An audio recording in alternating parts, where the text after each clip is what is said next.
Ava grew up in a middle-class family in the suburbs of Chicago, leading a fairly uncomplicated life. Her father, Joe, spent 3 decades in law enforcement before retiring, and her mother, Jane, still works as a secretary at Lincoln Elementary. Although they were never wealthy, they provided her with everything they could. Ava was known as Ava Mitchell before she became Ava Reynolds. After earning her accounting degree in college, she landed a job at Anderson and Partners, a mid-sized firm. The pay was reasonable, the work steady, and she expected it to be her routine. Wake up, go to work, come home, and repeat.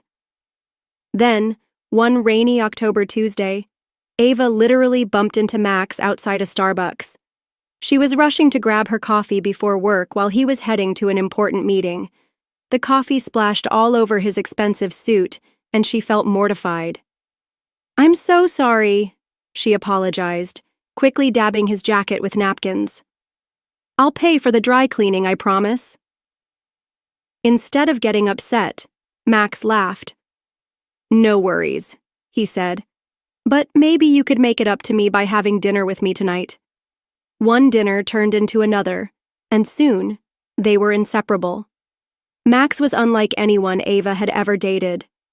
Although he was the son of Rick and Vera, the wealthy owners of Reynolds Industries, one of the largest manufacturers in the Midwest, he never made her feel inferior. He admired that she came from what he called a real family.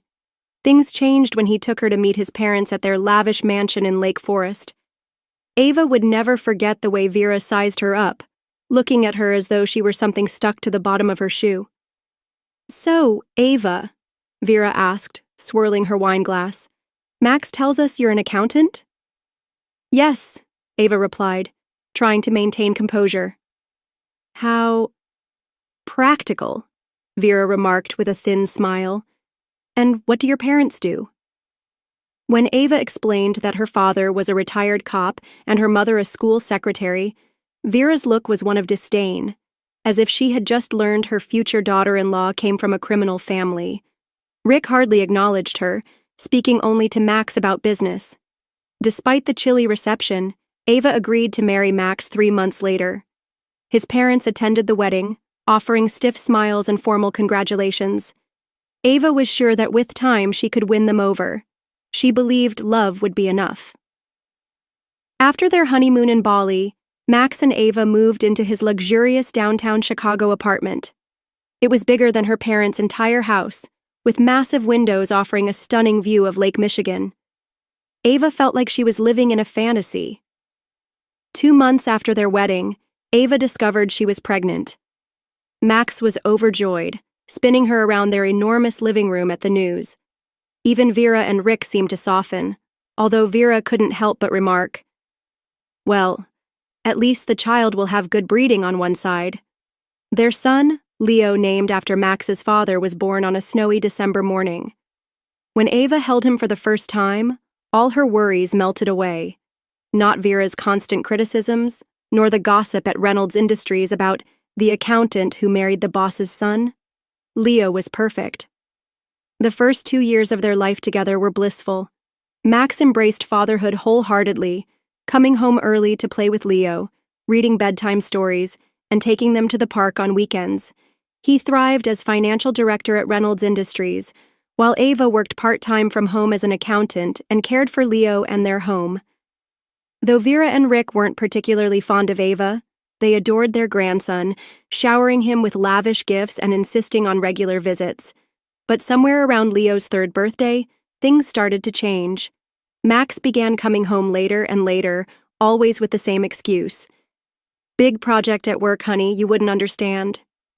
The man who used to rush home to see his son now barely made it for bedtime. Then came that Thursday when Vera showed up unannounced at their apartment, her Hermes scarf perfectly arranged despite the wind outside. "Would you care to explain," she said, walking in without waiting for an invitation, "why you weren't at the company's annual gala last night?" Ava stared at her, confused. "What gala?" "Don't play dumb, Ava. The Reynolds Industries anniversary gala. Every executive and their wife was there, except you." Her stomach dropped. She didn't know about any gala. Vera's eyes narrowed. "Max said you weren't feeling well? Are you telling me my son lied? Ava waited up that night, sitting in their dark living room until Max came home at 11:30. He loosened his tie as he walked in, stopping short when he saw her. "Why didn't you tell me about the gala?" Ava asked quietly. He sighed, pouring himself a scotch. "Look, Ava, let's be honest. You wouldn't have fit in. You're too simple for these events. The other executives' wives, they know how to carry themselves. They can discuss art and wine and summer homes in the Hamptons. What would you talk about? Your dad's police stories? Your mom's adventures in the school cafeteria?" Ava felt like he'd slapped her. "I'm your wife, Max. You're supposed to be proud of me, not ashamed."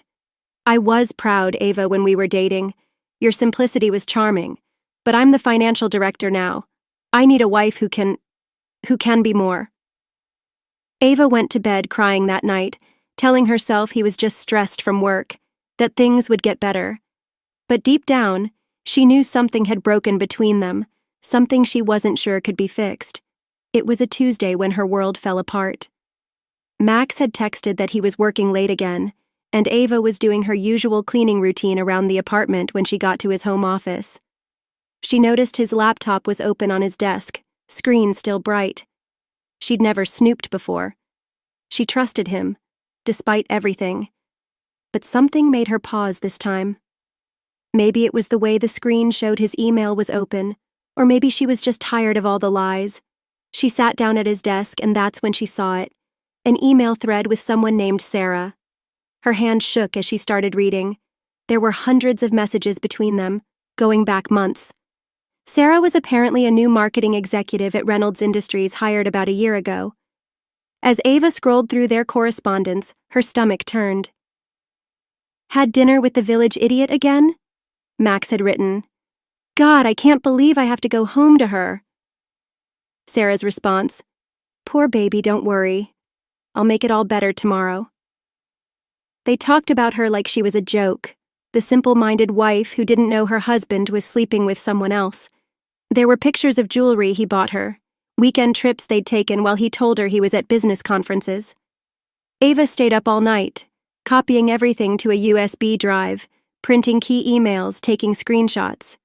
When Max finally came home at 7 a.m., his shirt wrinkled and his tie loose, Ava was sitting at the kitchen table with the evidence spread out in front of her.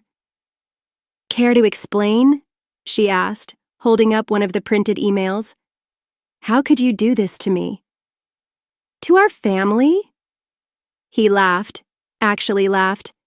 "Come on, Ava. Did you really think you were enough? Sarah is everything you're not. Sophisticated, sexy, exciting.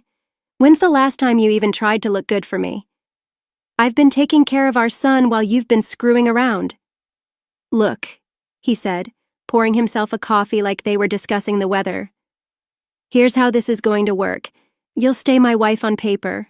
It's better for my image at the company. Sarah understands. And hey," he added with a nasty grin, "maybe I'll even find time for you occasionally if you're lucky." Ava rushed into Leo's room, her hands trembling as she hurriedly packed a bag with clothes. Leo was still sound asleep, clutching his favorite teddy bear. She gently woke him up. "Sweetheart, we're going to Grandma and Grandpa's for a little while, okay?" Max stood in the doorway watching them quietly. "You'll be back. Where else would you go?" Without responding, Ava picked up her son, grabbed the backpack and her purse inside it, the USB drive, and walked past Max, her silence heavy with emotion. As she drove through the tears to her parents' house, she felt the weight of it all. When she arrived, Jane opened the door in her bathrobe, took one look at Ava's face, and immediately wrapped her in a comforting hug. 3 days later, the divorce papers arrived. Vera personally delivered them to her parents' front door, a smug expression on her face. "I always knew you weren't good enough for my son," she said, as she handed Ava the envelope. "I'm just glad he finally realized it too." But the worst was yet to come. Max wasn't just divorcing her, he was suing for full custody of Leo. His lawyer filed documents accusing Ava of being an unfit mother, painting a false narrative of her life. "Your Honor," Max's high-priced attorney claimed in court, Mrs. Reynolds has exhibited increasingly erratic behavior over the past year. She drinks excessively, creates baseless scenes of jealousy, and is emotionally unstable. Fortunately, Ava had kept all the evidence. When her lawyer presented the email exchanges between Max and Sarah, revealing his affair and the harsh things he'd said about her, the judge's expression shifted. The timestamps on the emails proved Ava had never been aware of the affair until she discovered those messages. "Mr. Reynolds," the judge said, looking up from the documents, "you claim your wife is unstable, yet these emails show you were the one deceiving her and manipulating her." Max squirmed uncomfortably in his expensive suit. In the end, the judge awarded Ava primary custody of Leo, granting Max visitation every other weekend and substantial child support payments. Ava returned to working full-time at her accounting firm, while Jane and Joe stepped up to care for Leo. They were remarkable, embracing their new roles as full-time grandparents in their retirement years, without a single complaint. Though it wasn't the luxury life she had once known, Ava found comfort in the honesty and peace of their new routine. Then, one Saturday morning, a black Range Rover pulled up in front of her parents' modest home. Max emerged, and with him was Sarah, tall, blonde, and dressed in designer clothes that likely cost more than Ava's entire monthly salary. "I'm here to see my son," Max declared, pushing past Ava into the house. Sarah followed, wrinkling her nose as she surveyed their living room, which was filled with well-worn, yet comfortable furniture. "Oh my God," she laughed, picking up one of Jane's cherished family photos. "This place is literally a dump, like an actual kennel." "Watch your mouth," Ava snapped, her anger rising. She turned to Max. "You can't let your son stay in this hovel with these old people," Sarah sneered, gesturing to Ava's parents, who stood frozen in the doorway. "They don't belong here raising a Reynolds heir." "Get out," Ava said, her voice shaking with fury. "Both of you, get out of my parents' house right now." "Or what?" Max sneered. "You think you won in court? Just wait. I'm done playing nice. I'm going to take Leo and I'm going to ruin you." Ava shoved them both toward the door. "Get out." "Come on, baby," Sarah cooed to Max. "This place probably has fleas anyway." As they drove off, Ava wrapped her arms around her parents. Jane was in tears, while Joe looked like he might break something in his frustration. But as the Range Rover disappeared down the street, Ava realized something. She wasn't afraid anymore. She was furious. The next night, Joe found Ava sitting at the kitchen table, staring into a cold cup of coffee. "You know, sweetheart," he said, sitting down across from her, "sometimes the best defense is a good offense. Remember Mike? He worked with me on the force. Now he's a private investigator. Real thorough guy, knows how to dig deep without leaving traces." Ava thought about Sarah's smug face, about her cruel words about her parents, about all the nasty emails she kept sending her. Just that morning, she'd commented on her LinkedIn profile photo. "Look at this pathetic wannabe, can't even afford decent clothes anymore." Max wasn't any better. His latest email had read, "Every time I pick up Leo and see you in that dump, I remember why I upgraded. Enjoy playing poor with your cop daddy." "How much does Mike charge?" Ava asked Joe. 2 days later, Ava was sitting in a small office downtown with Mike, a gruff man with kind eyes who'd known her since she was a kid. Weeks passed. Ava focused on work and Leo, trying to ignore the constant stream of harassment from Max and Sarah. Then Mike called. "You need to come to my office," he said. "You're going to want to see this in person." The file he handed her was thick. "First off," he said, "Sarah isn't her real name. She's using her sister's identity. Her real name is Carla." As Ava read through the file, her hand started shaking. Before working at Reynolds Industries, Sarah had been an escort, moving from rich man to rich man, living off their money until they got tired of her or discovered her small-time scams. She'd had different names in different cities, always disappearing just before things got too hot. But what she was doing at Reynolds Industries was far worse. "Look at these bank transfers," Mike pointed out. She's been siphoning money from company accounts, small amounts that wouldn't raise red flags. And these emails, he showed her screenshots. She's been selling company information to your in-laws' biggest competitors, product launches, merger plans, everything. Ava sat back, her mind racing. The perfect, sophisticated Sarah was nothing but a con artist, and she'd gotten her hooks into not just her husband, but the entire Reynolds empire. There's one more thing, Mike said, pulling out another folder. Remember that big deal Reynolds Industries lost last month? The one that cost them millions? Sarah sold the bid information to their competitor 3 days before the deadline. Ava gathered all the evidence carefully, making multiple copies, but she didn't make a move, not yet, because now she knew something Sarah didn't. Timing is everything. The call from Vera came on a Wednesday morning. Her voice was as cold as ever. Ava, Rick's 60th birthday party is this Saturday, she said like she was scheduling a root canal. While we prefer to keep this a family-only affair, Leo should be there for his grandfather's birthday, and since he's too young to come alone. She let the sentence hang there.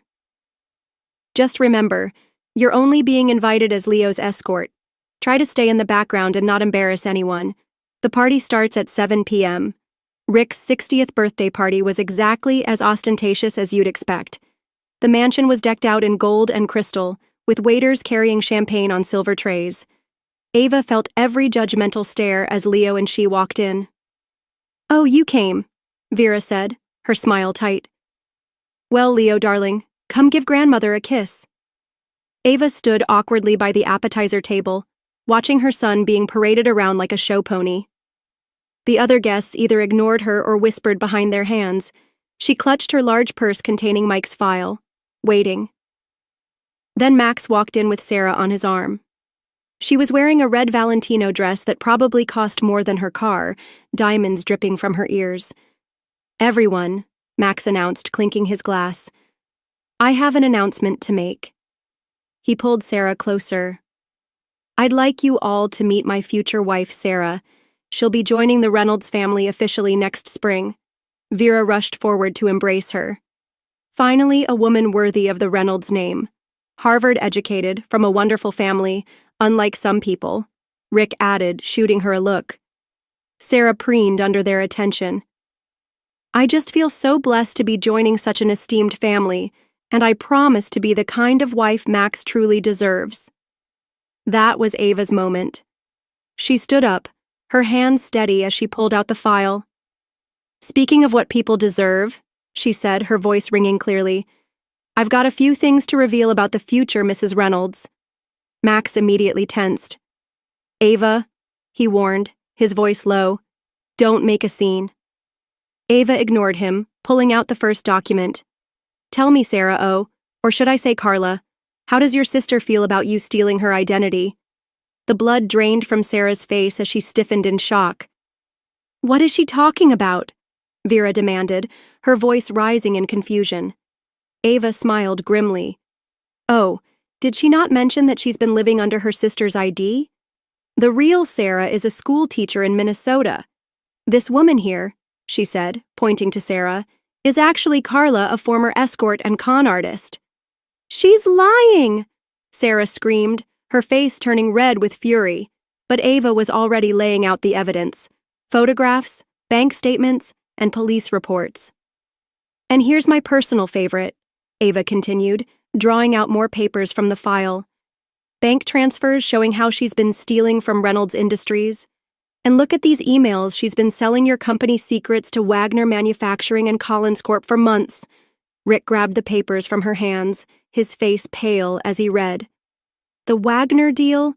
The Collins merger, was it you?" "I can explain," Sarah stammered, stepping back as Max's face turned thunderous. Ava savored the moment.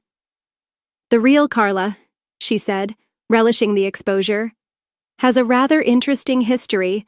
7 different cities, 7 different wealthy men, 7 different scams. Looks like Reynolds Industries was going to be number 8. The room fell into a deep, stunned silence. Ava watched their expressions shift as they processed the information. Max's growing confusion, Vera's shock and horror, Rick's deepening rage, and Sarah, her carefully constructed facade crumbling as her house of cards came crashing down. What had started as an elegant birthday party quickly devolved into chaos. Rick's face was turning an alarming shade of purple as he scanned the evidence. "Get out!" he roared at Sarah, who was still fumbling for excuses. "Get out of my house before I have you arrested right here." "Rick, darling," Sarah whined, attempting to reach for his arm. "These are all lies, I swear I can explain everything."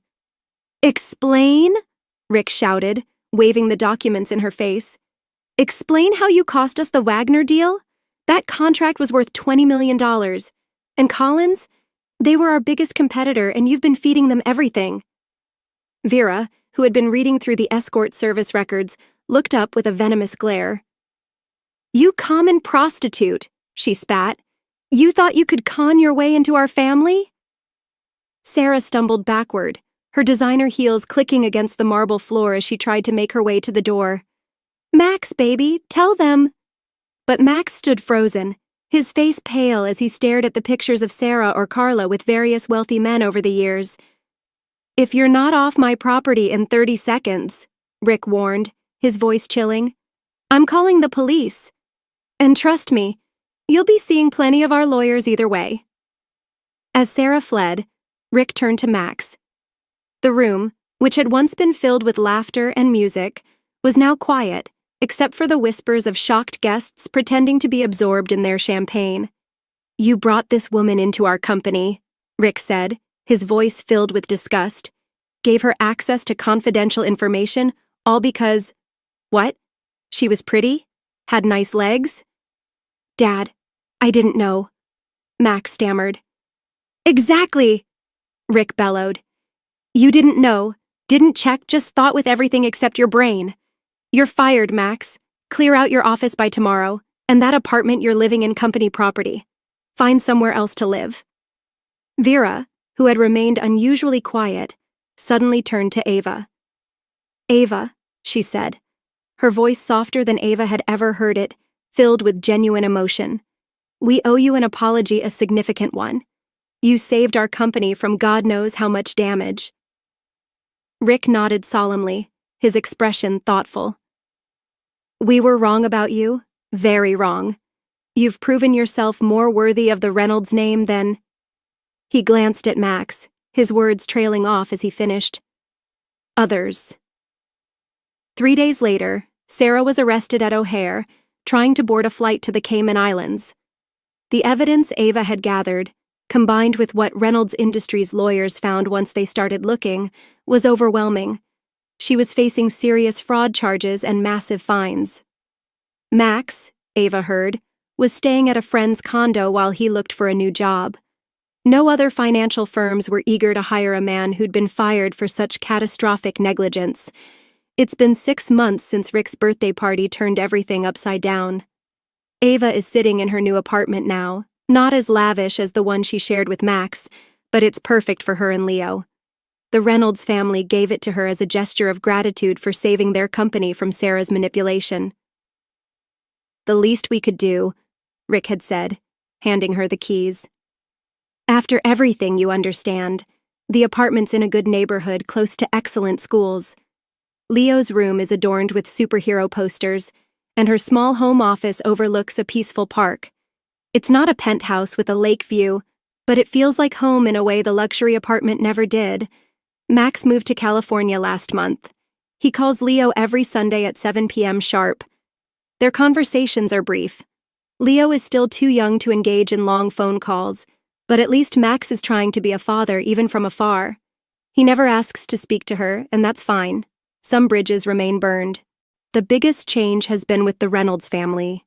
Vera has become a regular visitor, stopping by at least once a week, often bringing gifts for Leo, and, surprisingly, for Ava as well. Last week, she brought a beautiful orchid for Ava's windowsill. The real shock came when Vera and Rick invited Ava's parents over for dinner. Ava was nervous after all. The last time they'd all been in the same room was at her wedding, where the class divide had been so obvious. But something had shifted.